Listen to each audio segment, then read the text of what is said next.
tayo mag-secret file, ay ilike mo muna ang video na to at mag-subscribe na sa aming YouTube channel. Don't forget to click the notification bell para hindi ka nahuhuli sa latest episode ng DJ Rocky's Secret Files.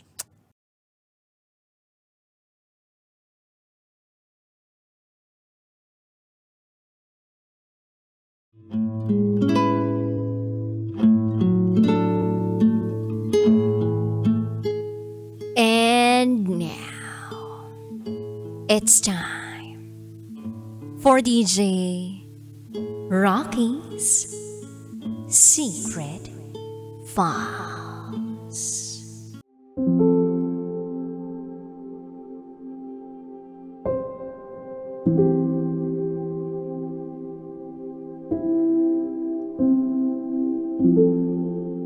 Nabuntis ako ng boyfriend ko. Pero bigla niya akong iniwan.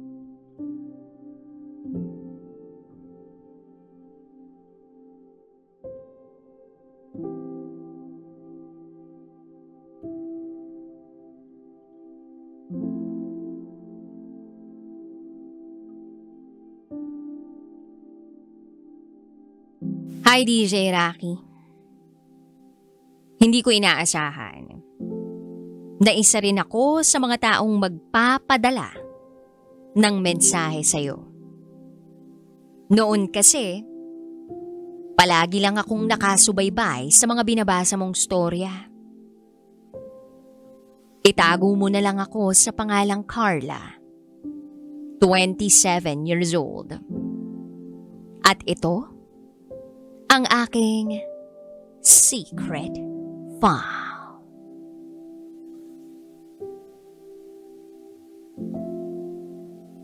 Kasalukuyan ako nagtatrabaho sa Korea. Meron akong boyfriend dito na kapwa ko Pilipino. Itago na lang natin siya sa pangalang Joms. Nagkakilala kami ni Joms last year lang, bandang June 2024. Inabot muna ng 2 buwan bago naging kami officially. Sa unang buwan ng relasyon namin masaya lang lahat. Nandoon ang kilig, ang ngiti, pati nga yung kabog sa dibdib. Sa tuwing magkasama kami. Hindi siya boring na tao. Lagi niya akong napapatawa. Hindi rin siya yung type na malabong kausap. Kaya masasabi kong matino siya. Mukha rin namang masipag, responsable, at matulungin. Kaya sa akin, pumasa siya sa standards na meron ako. Kaya naging masaya naman kami sa umpisa.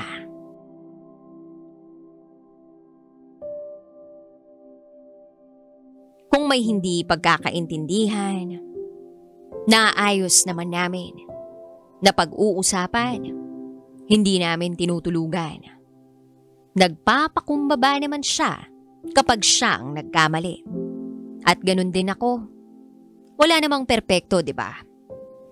Kaya nadadaan sa masinsinang usapan, walang sigawan.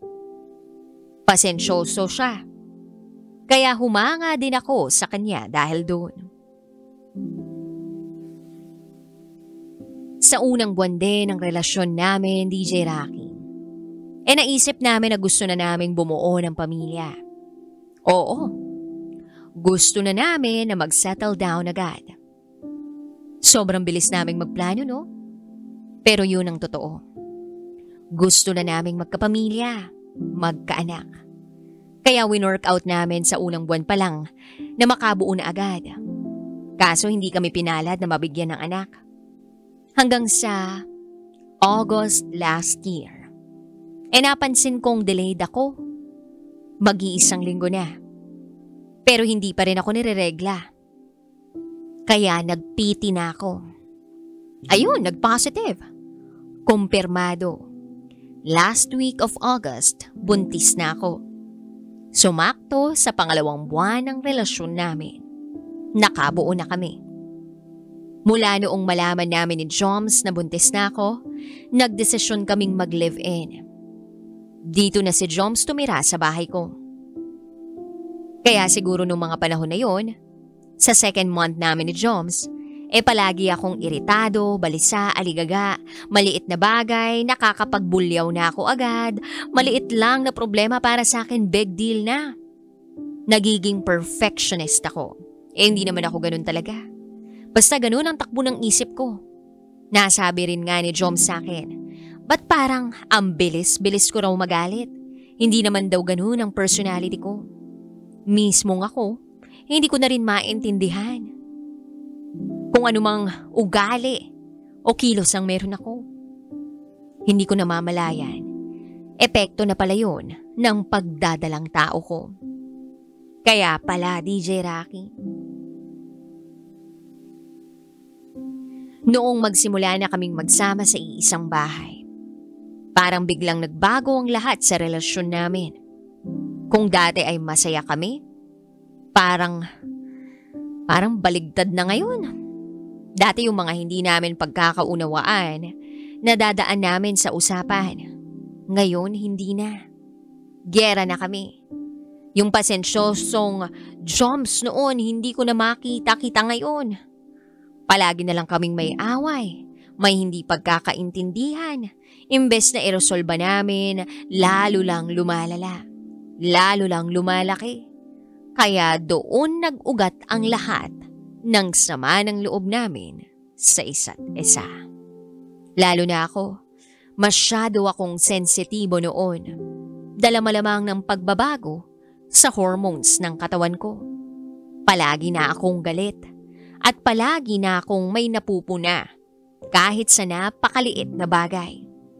Aaminin ko, sobrang sensitive ko na nga. At akala ko maiintindihan ni Joms yun kasi lagi ko naman siyang kinakausap. Hindi naman ako nagkulang sa pagpapaintindi sa kanya na minsan yung galit na nararamdaman ko hindi ko rin sinasadya. Nadala lang yun ang pagbabago sa katawan at utak ko dahil nga buntis ako. Mates, maski ako hindi ko na alam kung ba't bigla akong nagkakaganon. Akala ko talaga hahabaan niya pa ang pasensya niya at pag-iintindi sa akin. Na noon naman nagagawa niya noong hindi pa ako buntis. Nakakalungkot lang na ganito pala siya sa tunay.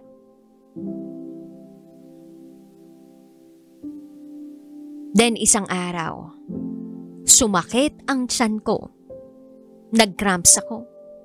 Namilipit ako sa sakit. Hindi ako makagalaw ng maayos. Kaya humiga na lang ako sa kama. Maya-maya, lalo pang sumakit ang cramps ko. Kaya tinawag ko na si Joms. Sumisigaw na ako. Tinatawag ko na ang pangalan niya. Walang sumasagot. Walang sumasagot. Paulit-ulit na akong sumisigaw. Hinahanap ko siya. Pero wala. Hanggang sa dumating na ang kapitbahay ko. At sa gitna ng sakit ng tiyan ko, hindi ko inaasahan na may malalaman pa ako tungkol kay Joms na labis ikinasama ng loob ko. Pagdating ng kapitbahay kong babae, inilalayan niya ako agad at tumawag siya ng ambulansya. Nabanggit ng kapitbahay ko na si Joms andon nakikipaglaro ng basketball sa mga kabarkada niya. Kaya pala walang sumasagot. Wala sa bahay si Joms. Inatupag pa ang pagbabasketball at pagbabarkada.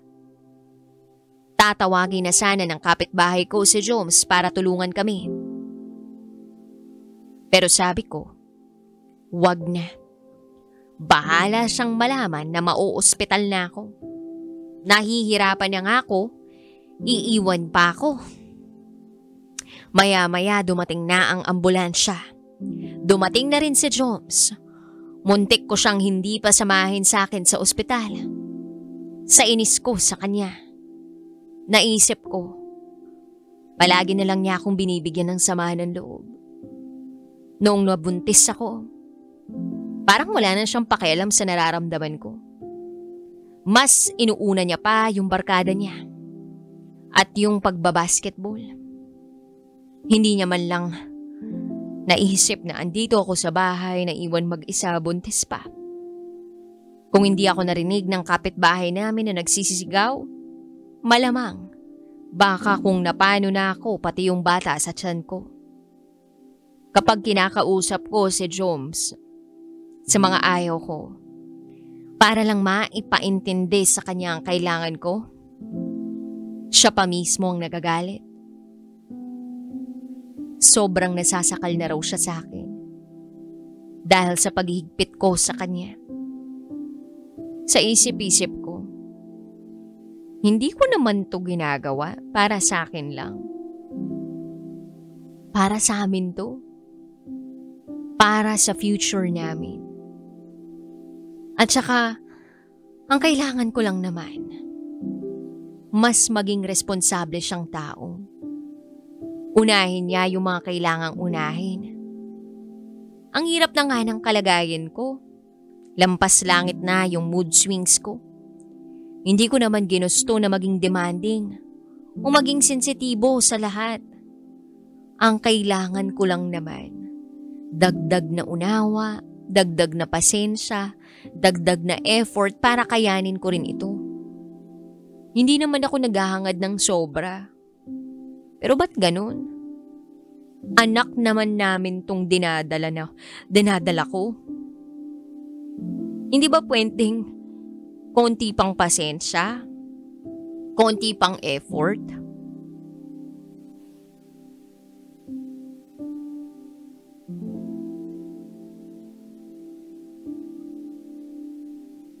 Na-realize ko tuloy. Habang pinoproseso ko yung nangyari sa akin. Na nagka-cramps ako. Nakala ko mamamatay na ako sa sobrang sakit. Na-realize ko, ready ba talaga si Joms na magpamilya? Handa na ba siyang panindigan ako? Panindigan kami ng anak niya? Panindigan ng pamilyang binubuo namin? Kaya na ba niya yun? Simula kasi nung magbuntes ako, nawala na yung Joms na una kong nakilala. Imbis na siya ang maging kakampi ko sa lahat. Siya pa mismo itong hindi makaintindi sa sitwasyon ko. Lalo na't sobrang hirap ng pagbubuntis ko. Sa ngayon, DJ Rocky, nakakainis lang.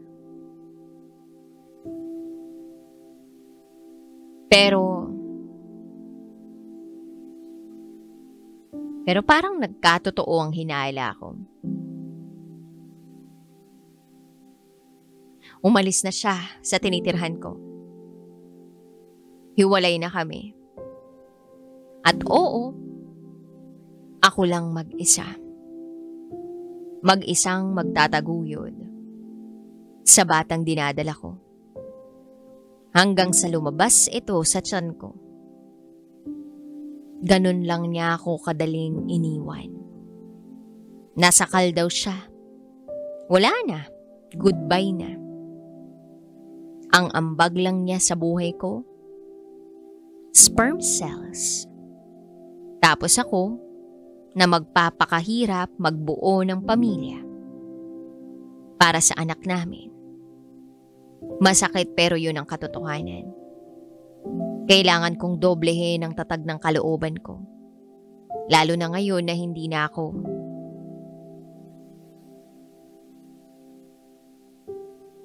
Hindi na ako. Hindi ko nakasama yung taong akala ko makakasama ko hanggang dulo.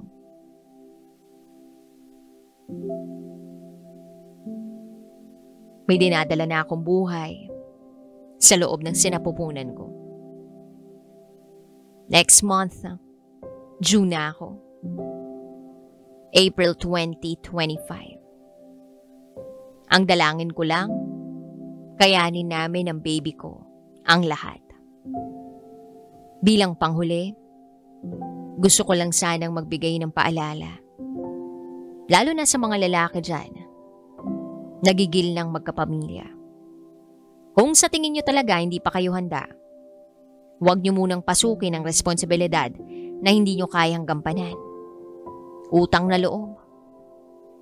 Lalo na't hindi rin madali ang sinasapit ng isang babaeng buntis. Diyan lalabas ang tunay na ugali ng lalaki. Lalo na kapag may anak na sila. Sa lahat ng sarap, kayong dalawa ang magkasama. Pero sa lahat ng sakit, mag-isa na lang yung babae. Mag-isa na lang ako. Hanggang dito na lang, DJ Rocky. Maraming salamat. Muli, ako si Carla at ito ang aking secret file.